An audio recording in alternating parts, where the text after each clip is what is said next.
ngayong araw. Mag-install tayo ng CCTV.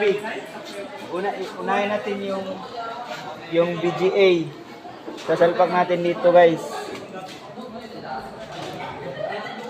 Kailangan ipitan natin yung bawat tornilyo. Oh.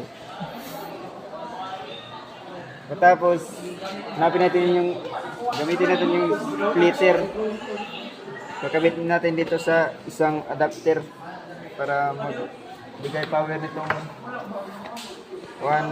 power cable na color red.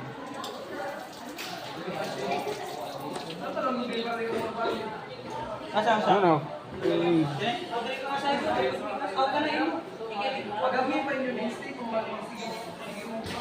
Itong mga yellow naman guys. Dito natin isalpak to dito.